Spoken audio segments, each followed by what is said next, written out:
Con questa lezione prende avvio un piccolo gruppo di interventi che riguarda le politiche. Si tratta di una serie di lezioni, tre in tutto, che propongono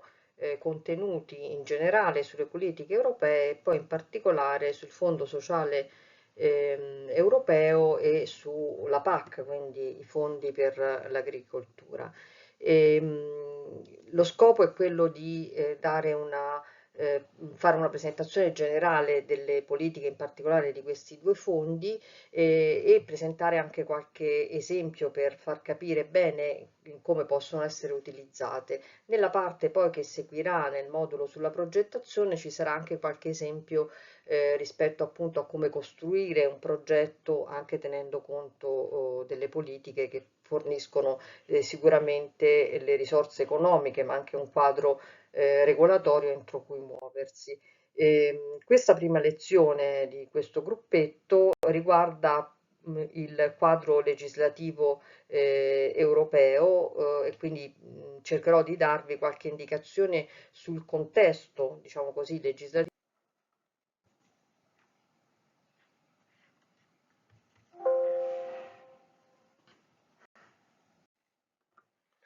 La presenza di un bilanciamento fra le politiche di competitività e quelle sociali è un approccio storico dell'Unione Europea all'inclusione sociale. Tant'è vero che è presente fin dall'inizio comunque un elemento che riguarda gli aspetti sociali e la necessità di ridurre le diseguaglianze all'interno dell'Unione Europea, anche se con gli anni ha acquisito un po' più di attenzione a scapito di processi di competitività e prettamente economici. Questo è avvenuto in gran parte nei propositi enunciati nei documenti e forse di meno a livello di risorse economiche che sono comunque molto più dedicate agli aspetti appunto di competitività, di innovazione tecnologica e di riduzione delle differenze dal punto di vista delle infrastrutture. Comunque dagli anni 90 è iniziato un processo in cui gli aspetti sociali hanno maggiore attenzione all'interno dell'agenda europea, sia attraverso gli accordi di Maastricht, ma anche attraverso una revisione dei fondi strutturali e la realizzazione di un osservatorio europeo sulle politiche per combattere l'esclusione sociale. L'inclusione sociale è vista come partecipazione e integrazione alla società che sta alla base della predisposizione, della progettazione delle politiche europee,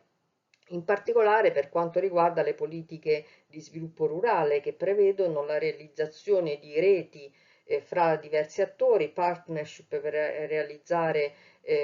dei progetti specifici, anche una governance multilivello che mette insieme gli attori locali come ad esempio i comuni o altri attori pubblici privati a livello locale con attori di tipo regionale o nazionale. L'inclusione sociale viene vista come uno degli elementi importanti all'interno della logica della coesione che sta alla base di tutti i fondi strutturali dell'Unione Europea. Nel periodo 2014-2020 questo approccio è stato rinforzato all'interno delle politiche della coesione con un fondo rafforzato, diciamo così, che riguarda appunto gli aspetti sociali,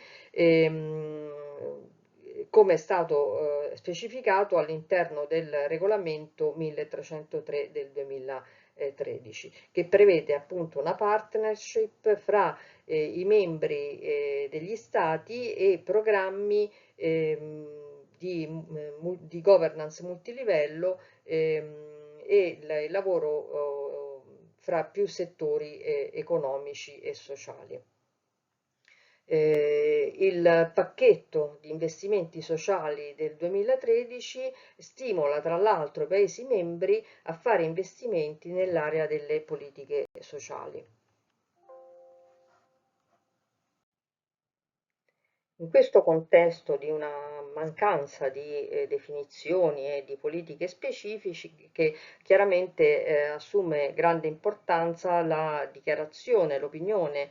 fatta dal Comitato Economico e Sociale Europeo nel 2013, che definisce l'agricoltura sociale come un approccio innovativo che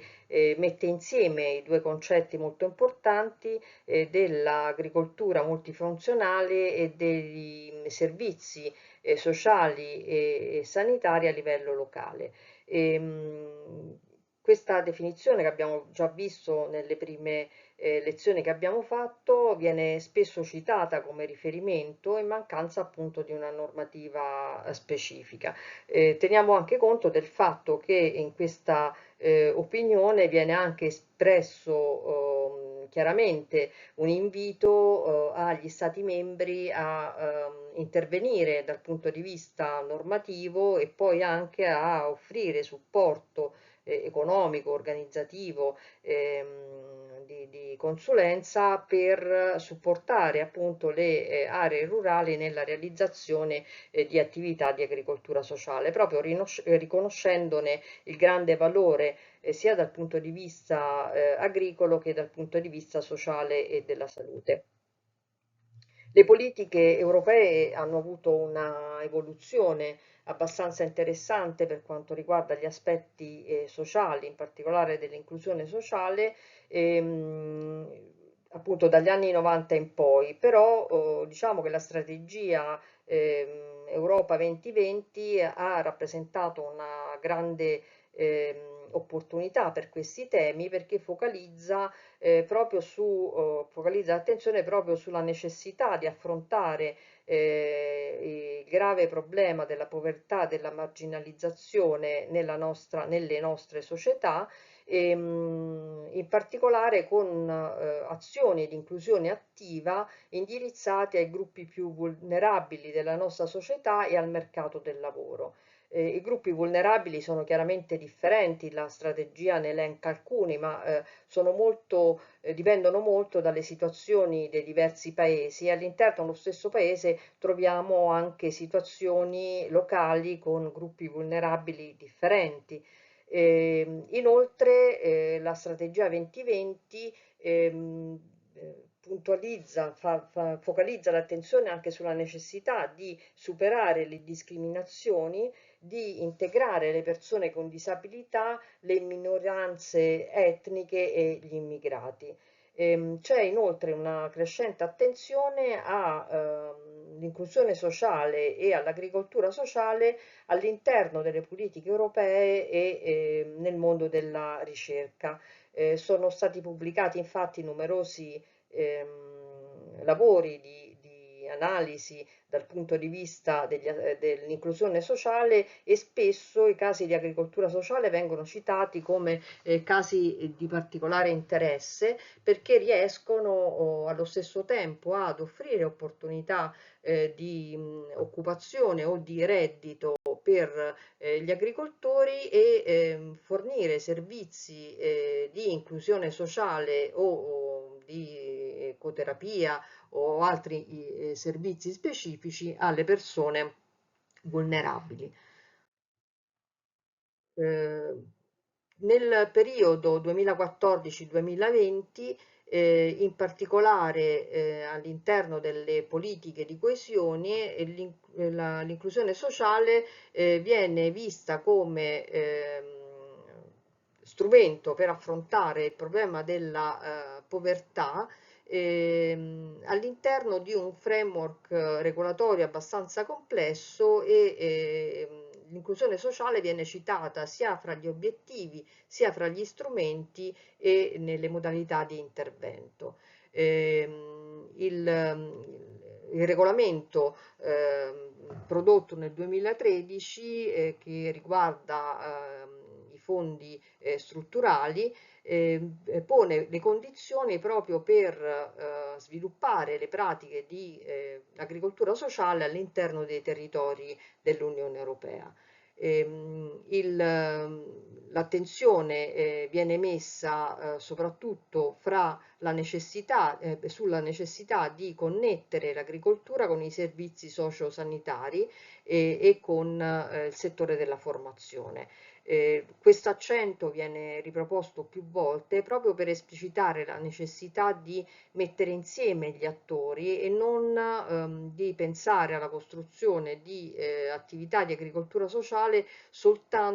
realizzate soltanto da una parte degli attori, cioè o soltanto dalla parte agricola o soltanto dalla parte sociale o sanitaria o della formazione. In particolare l'inclusione sociale viene viene proposta come obiettivo strategico da raggiungere all'interno delle politiche di sviluppo rurale, che sono una parte delle politiche agricole, in cui si cita anche esplicitamente l'agricoltura sociale, in particolare nell'asse 3 della misura del FESR, viene esplicitata la possibilità di attivare l'agricoltura sociale come strumento di diversificazione dell'attività agricola verso attività di tipo sociale. C'è quindi un'attenzione rilevante a questo tema, in particolare all'interno di quell'obiettivo che fa riferimento proprio all'inclusione sociale, alla riduzione della povertà e allo sviluppo economico nelle aree rurali, che è una delle 6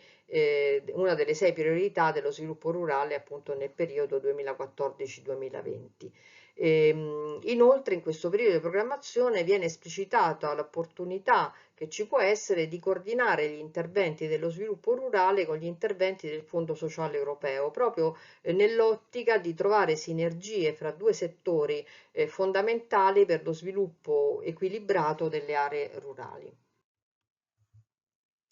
Nel periodo attuale la politica di coesione europea pone di nuovo l'accento sulla necessità di ridurre le diseguaglianze e supportare le persone fragili. Come vedete qui c'è scritto periodo di programmazione 2021-2027, nelle prossime slide troverete spesso invece scritto 23-27, perché questo periodo di programmazione è iniziato con un notevole ritardo a causa della emanazione tardiva dei regolamenti, ma anche della loro approvazione e avvio. Questo è dovuto a due fattori che sono intervenuti nel periodo di elaborazione delle politiche, che sono da una parte il Covid-19, che ha portato a una riduzione dei momenti di discussione, ma anche a una revisione delle priorità a causa appunto della pandemia, e l'altro è l'inizio della guerra russa-ucraina, o meglio dell'invasione dell'Ucraina da parte della Russia. Questi fattori hanno posto l'Europa di fronte a delle sfide importanti e hanno richiesto dei tempi aggiuntivi per l'elaborazione delle politiche e per il loro avvio. Comunque, nell'ottica di promuovere uno sviluppo armonioso all'interno dell'Unione, la politica di coesione viene individuata come fondamentale, in particolare per ridurre le disparità tra i livelli dello sviluppo delle diverse regioni e, ripeto, anche per ridurre le disparità all'interno delle stesse regioni in cui si trovano situazioni fortemente differenziate. Un'attenzione particolare viene posta proprio sulle aree rurali, perché sono aree spesso spopolate con un invecchiamento della popolazione, in cui le opportunità di lavoro sono minime, e spesso mancano anche i servizi essenziali alla popolazione, dall'istruzione ai trasporti e a volte addirittura mancano le attività economiche che possono permettere alle persone di vivere senza doversi spostare per, ad esempio,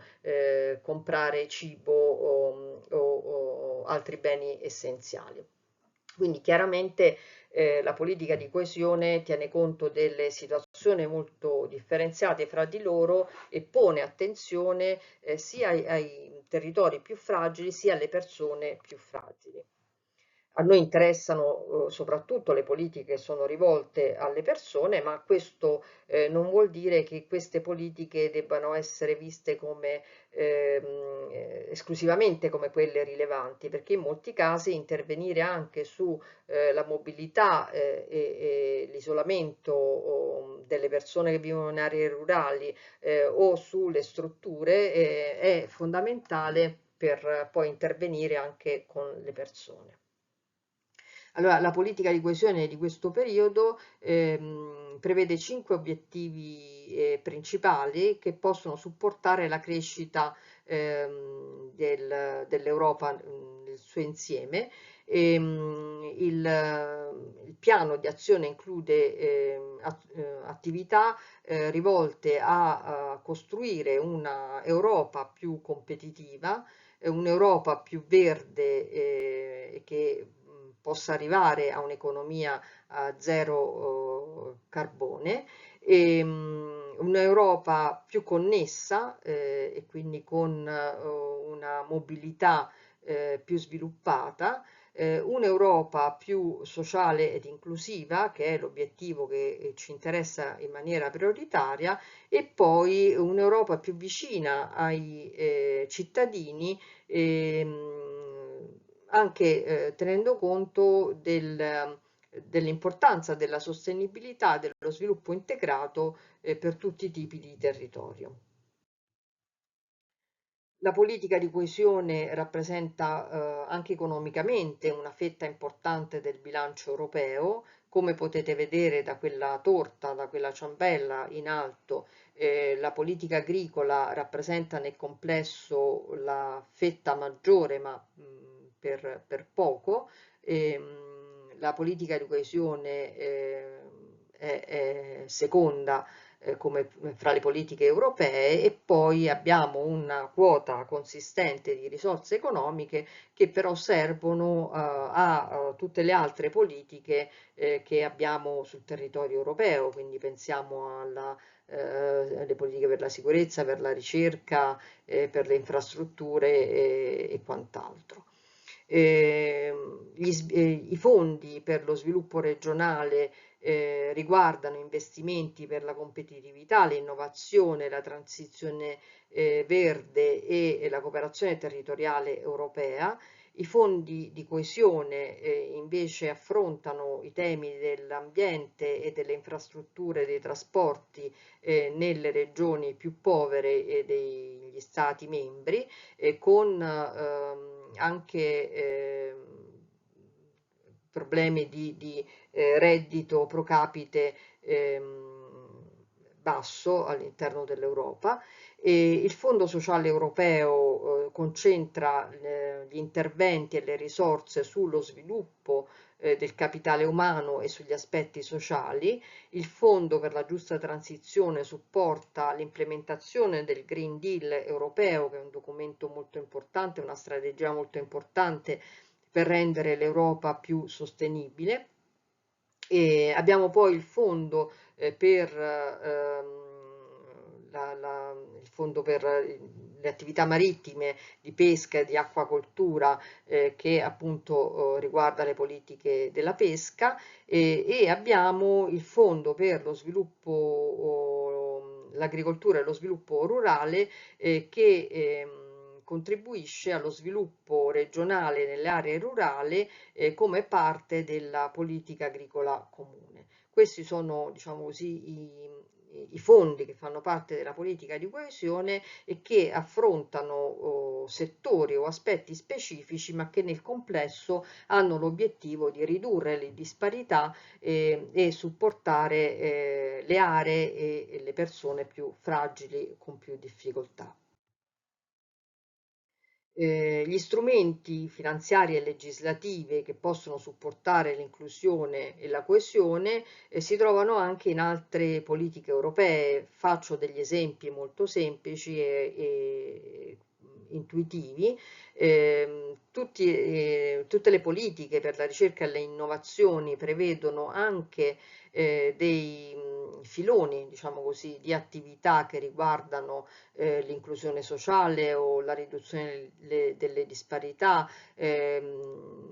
così come anche tutti i fondi che riguardano la salute prevedono azioni spesso transnazionali, quindi che prevedono partenariato fra attori di diversi paesi membri, appunto attività che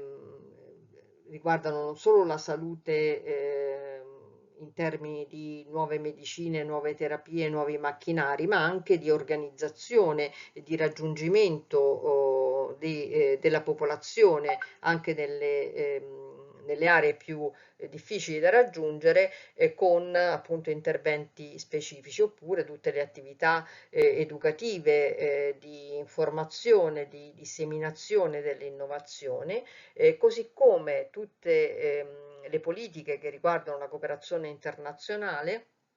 prevedono anche attività che sono riconducibili o sono direttamente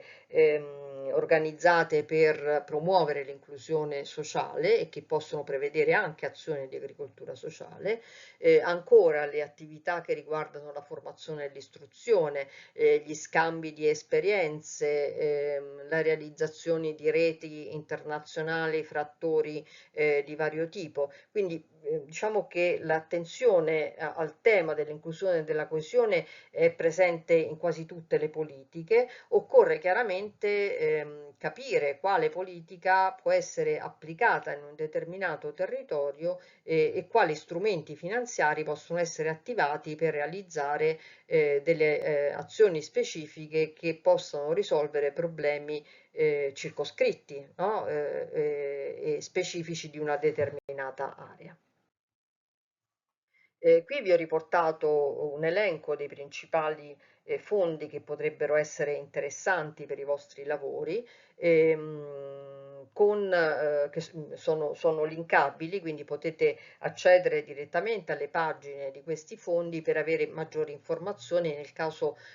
siate degli attori specifici particolarmente interessati e che possono accedere a questi fondi o che abbiate necessità di capire meglio il funzionamento anche in vista di partenariati con altri attori che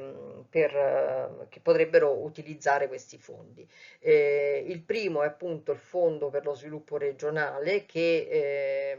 ha l'obiettivo di bilanciare, diciamo così, fra le diverse regioni attraverso dei programmi implementati dalle autorità locali, bilanciare gli aspetti di coesione economica, sociale e territoriale. Il fondo di coesione è specifico proprio per ridurre le disparità economiche e sociali e promuovere lo sviluppo sostenibile. Il Fondo sociale europeo è uno di quelli che ci interessa di più e sul quale faremo un approfondimento, è lo strumento per